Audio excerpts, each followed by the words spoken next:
Hey, good morning. Yes, it is. It is Tuesday, June 24th. So, what are we talking about today? Well, I thought we'd talk a little bit about how nice and cool it was yesterday. Not. And it's all about recharging your batteries. Now, that's got you thinking, right? Stay tuned.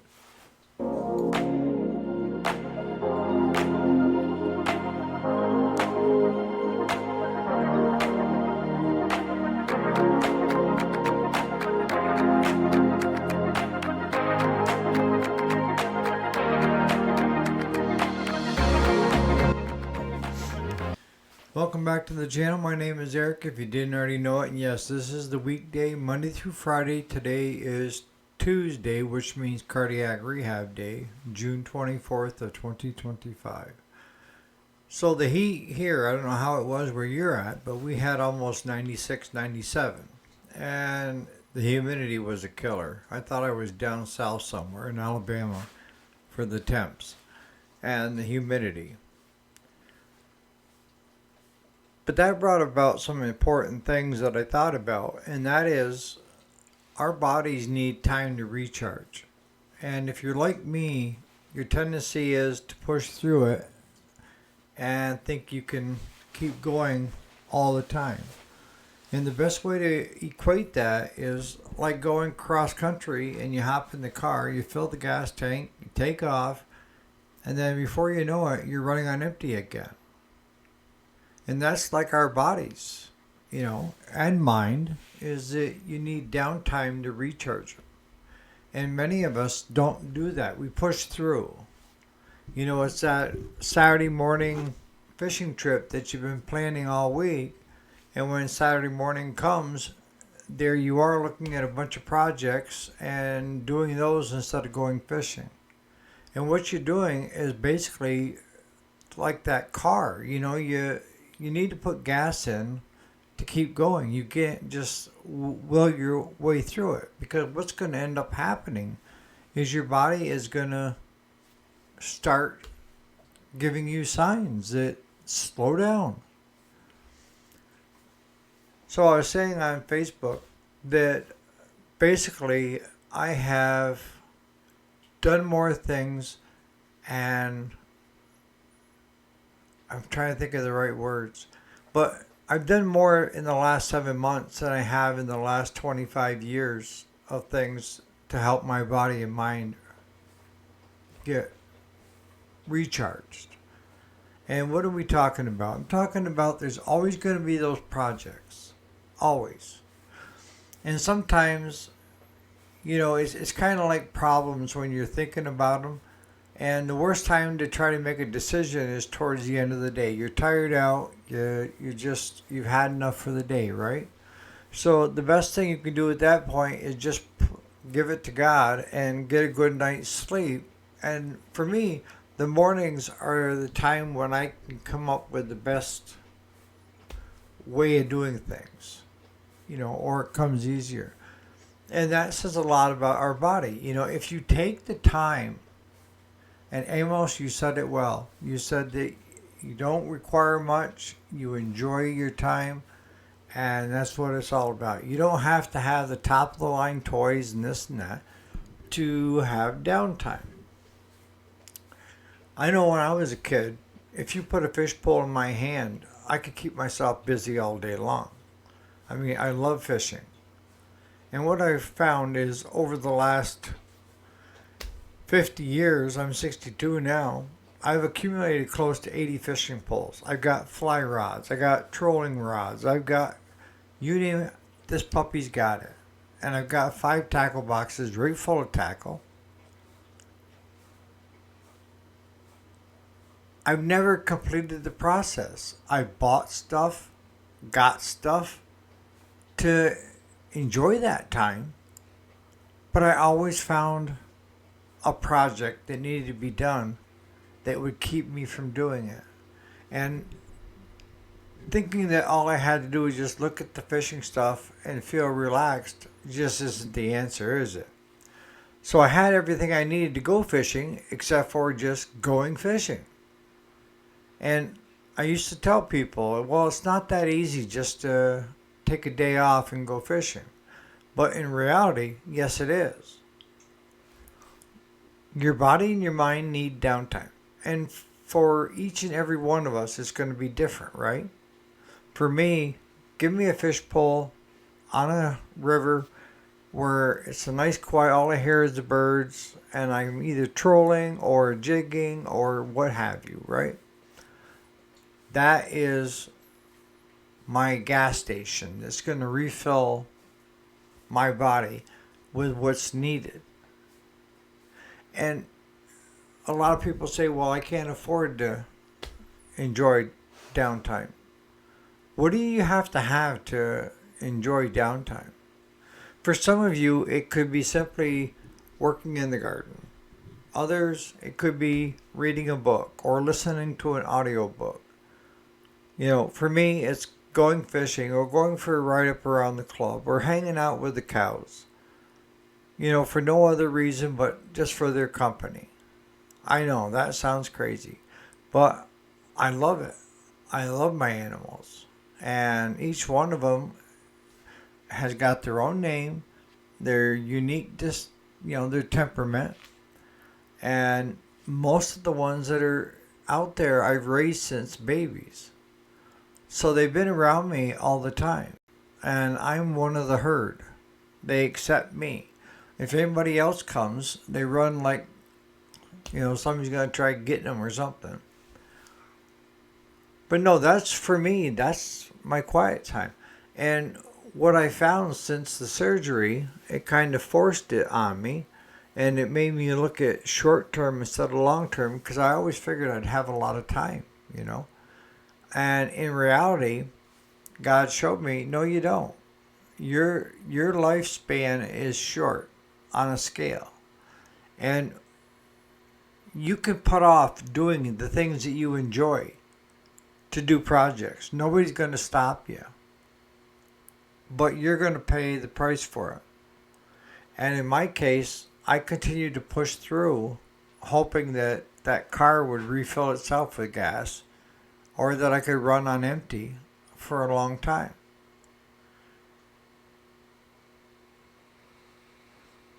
What I find is if you don't get downtime, then you start to get kind of temperamented, short-tempered, pissed a lot, complaining a lot, all those things. Because it's the same old. It's the same grind. And you're not taking time to recharge your body and your mind.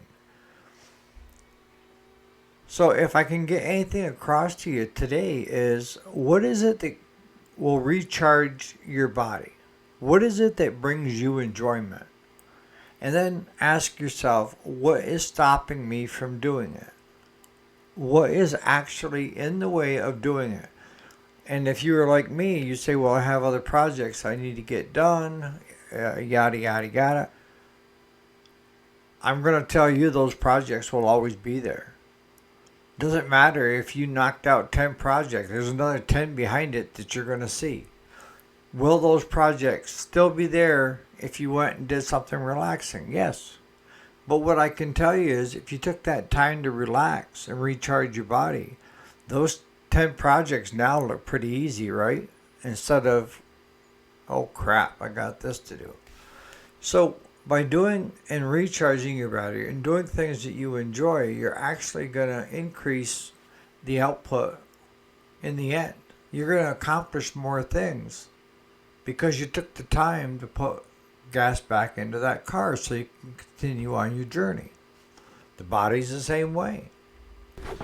And then if that's not happening, what ends up happening is the projects you're working on, you start missing things and not doing the projects right. And I got a few examples. And one of them is we talked about, I think it was last week, we had a John Deere that we couldn't get. It acted like it was firing wrong.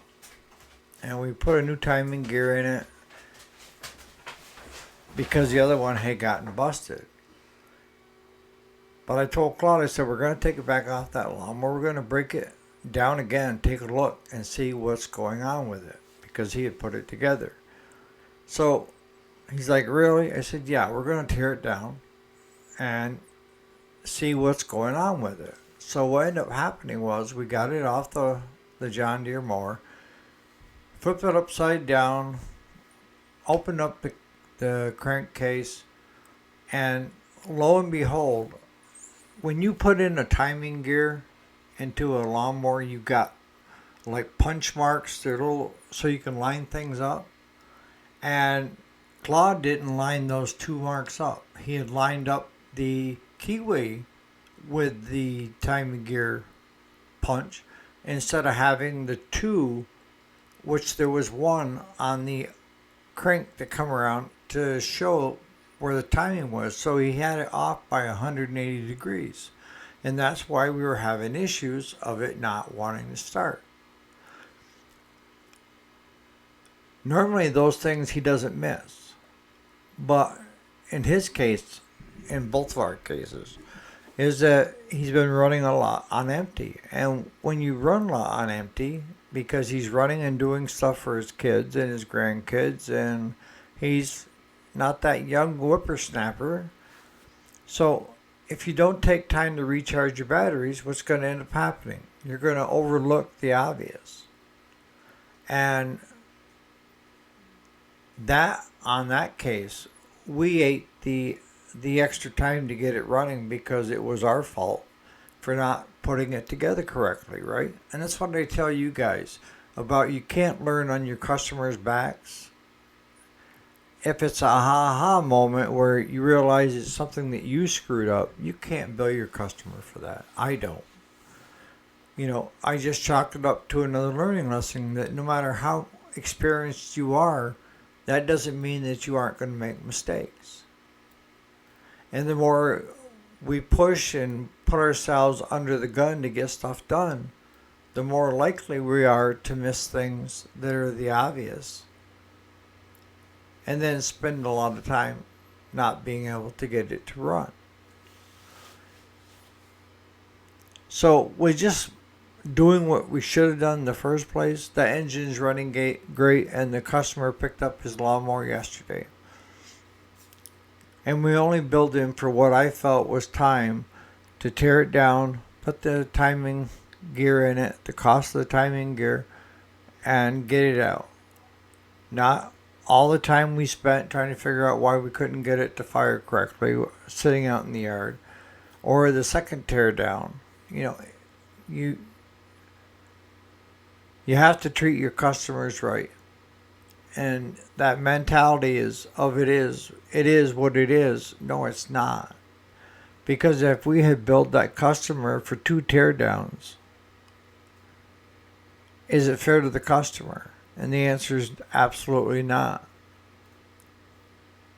We ended up, for everything we did on that lawnmower, it was under $300. I know some of you guys are going to say that's too cheap, but that's the way it is. That's why we keep a steady stream of customers, I guess. The other one was putting a hydraulic pump on my 820.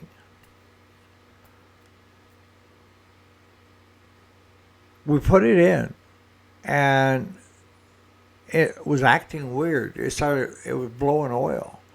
And what ended up happening is both sides of the pump have got the same bolt pattern. And the pump had been put in inverted. So on the return lines, we were getting pressure, and on the pressure side, we were getting no pressure. So what ended up happening is it started backfeeding the system. All the hydraulics worked and everything, but it started blowing through the steering column, because it was running the opposite direction. And what we had to do is take and pull the pump and invert it 180 and then back in and then bolt up. Solve the issue. Again, that's something that we should have caught the first time. But we get into a hurry and we don't think. And it ends up costing you more time in the long run. And the thing is if you can, like, he has weekends off. But the problem with Claude with his weekends are usually busier than the week. So he's not getting downtime like he should. And his time that he enjoys is getting into his Corvette and just going for long rides. That's enjoyable for him.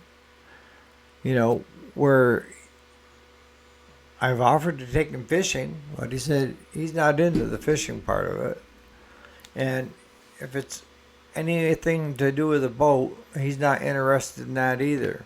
All he could think of is the ship sinking. So if I can leave you with anything today, is take time to smell the roses. Take time to find things that you enjoy doing and to refill your body.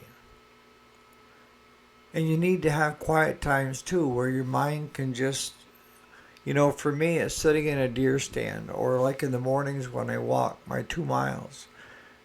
All I hear is the birds chirping, the sun is coming up, because normally I start walking about 10 after 5. And it's usually about 6 o'clock when I get back from my walk. That is a great refill of my gas tanks. Even though I'm walking and I'm burning calories, it's quiet. I can think about things. The only thing that I can hear is the birds, sometimes frogs, what have you. You need to find what it is that brings you enjoyment. And then you need to do and make time to do it. Don't put off because you got projects. You're always going to have projects. And those projects will be there when you get back. But it's how you're going to be able to approach them while running on empty or a full tank of fuel will dictate how well those projects go. And you'll knock them out faster.